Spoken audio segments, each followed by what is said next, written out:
गुजरात में विमान हादसे के बाद लोगों का मानवीय चेहरा भी सामने आया है। यहाँ पर जो लोग परेशान होकर के आ रहे हैं उन सबके लिए खाने पीने का यहाँ इंतजाम आरएसएस के कार्यकर्ता करा रहे हैं। और आप देख सकते हैं तस्वीरों में कि यहाँ पर सब कुछ मौजूद है और तमाम सारी रणनीति बना करके ये लोग जो है सभी को खाना उपलब्ध करा रहे हैं, पानी उपलब्ध करवा रहे हैं। देखिए तो यहाँ पर पूरे ड्रम में जो है पीने का पानी भी है और कोल्ड ड्रिंक की व्यवस्था है। इसके अलावा खाने की पूरी व्यवस्था है और इतने सारे लोगों को कैसे खाना प्रोवाइड किया जाए इसके लिए तमाम आरएसएस के लोग जो है यहाँ पर विचार कर रहे हैं, ताकि कोई भी व्यक्ति जिसको यहाँ ज़रूरत हो चुकी अस्पताल का दृश्य है तो यहाँ पर बहुत सारे लोगों को सामान नहीं खरीद पाएंगे, तो इसलिए व्यवस्था किया गया है कि यहाँ पर जो है सबको पानी और अन्न की व्यवस्था की जाए। कैमरा पर्सन विवेक के साथ मैं देवनाथ, भारत एक्सप्रेस।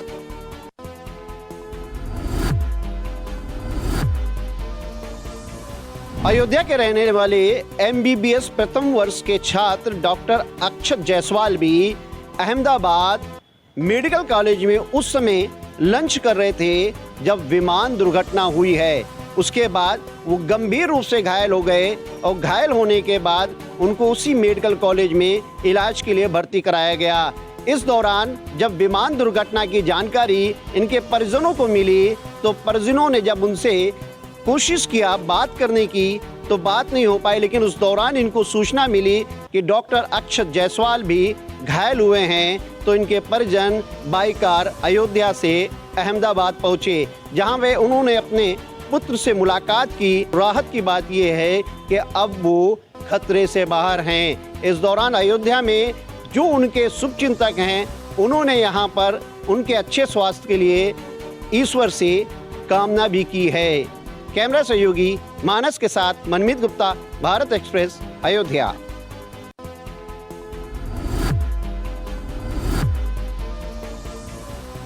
दिन के करीब 1:40 पर खबर आती है कि एयर इंडिया का विमान जो अहमदाबाद से सीधे लंदन के लिए उड़ान भरा था अब वो क्रैश हो गया है, जिसमें सवार लगभग सारे के सारे यात्री मारे गए हैं।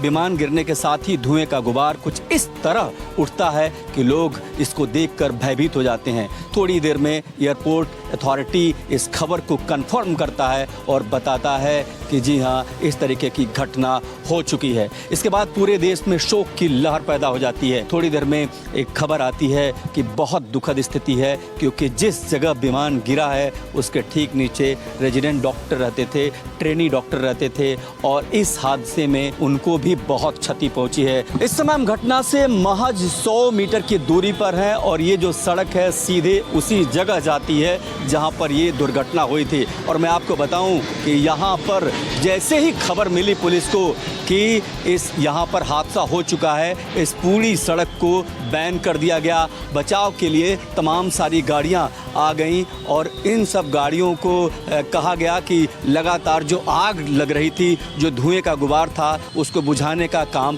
सौंप दिया गया। जैसे ही इस हादसे की सूचना मिलती है, मीडिया की गाड़ियां इधर दौड़ने लगती हैं, तमाम सारे कैमरे चमकने लगते हैं और इसी बीच एक खबर पूरे देश को मिलती है कि सबसे बड़ा विमान हादसा हो चुका है और वो अहमदाबाद में हुआ है। खबर ये भी आती है जो विमान क्रैश हुआ था उसमें गुजरात के पूर्व मुख्यमंत्री रूपानी भी थे। मतलब गुजरात के लिए ये बहुत बड़ी खबर आती है। देश के गृह मंत्री अमित शाह बैठकों का दौर चलाते हैं, उसके बाद वो सीधे अहमदाबाद के लिए प्रस्थान करते हैं और सीधे सबसे पहले वो घटना स्थल पर जाते हैं जहां पर वो स्थिति का जायजा लेते हैं। अहमदाबाद से मेरे सहयोगी विवेक के साथ मैं देवनाथ, भारत एक्सप्रेस।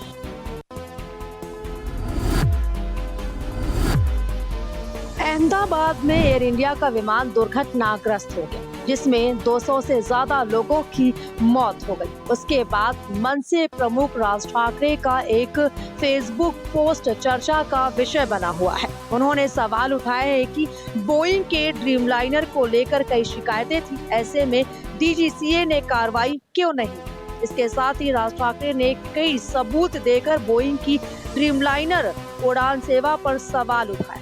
उन्होंने कहा है कि जापान एयरलाइंस के विमान में 2013 में पहली बार आग लग गई थी। उसके बाद इस प्लेन से बहुत सारी शिकायतें थी और DGCA की तरफ से कोई कार्रवाई क्यों नहीं किया गया है। वहीं शिवसेना ने विमान में तीसरा पायलट न होने पर सवाल उठाया है। इसके अलावा RJD नेता तेजस्वी यादव ने कहा है कि ये प्लेन हादसा जो हुआ है वो जांच का विषय है। वहीं समाजवादी पार्टी के अध्यक्ष अखिलेश यादव ने अहमदाबाद में हुई विमान दुर्घटना के बारे में तत्काल स्पष्टीकरण की मांग की है। हालांकि जिस तरीके से अहमदाबाद में विमान हादसा हुआ उसके बाद DGCA से कई जो सवाल है वो विपक्ष की तरफ से किए जा रहे हैं। इस पूरे मामले को लेकर जांच जारी है। अब ये देखना होगा कि DGCA की तरफ से क्या कुछ कदम उठाया जाता है जिससे भविष्य में ऐसी घटनाएं ना हो। कैमरामैन रोहन के साथ में आंचल तिवारी, भारत एक्सप्रेस।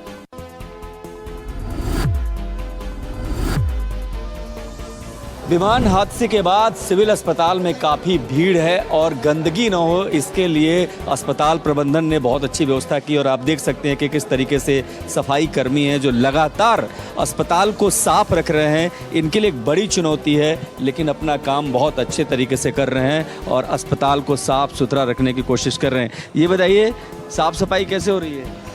अच्छे से साफ सफाई करते हैं हम लोग।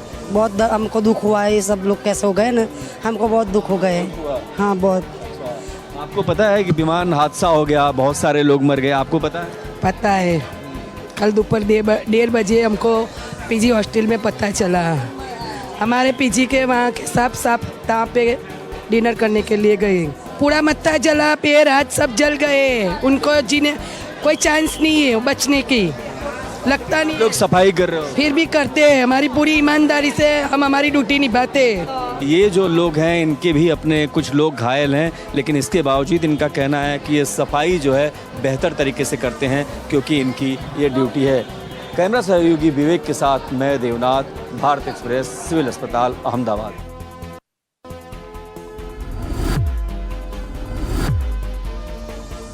हादसे के बाद DBR और ब्लैक बॉक्स मिलने के बाद उम्मीद जताई जा रही है कि अब सही कारण पता लग सकेगा क्योंकि विमान हादसे को लेकर के तमाम सारे सवाल उठ रहे थे और कहा जा रहा था कि शायद पायलट की गलती है या फिर इंजन क्रॉस फेल हो गया था। इन सारे सवालों का जवाब अब ब्लैक बॉक्स के जरिए मिल जाएगा क्योंक65 अब ब्लैक बॉक्स बरामद हो चुका है और अब उम्मीद है कि राज से पर्दा फाश होगा और ये भी कि तमाम जो 265 लोगों की मौत हुई है इस हादसे में कम से कम उनके परिजन जान पाएंगे कि आखिर विमान में आखिरी चरण पर हुआ क्या था।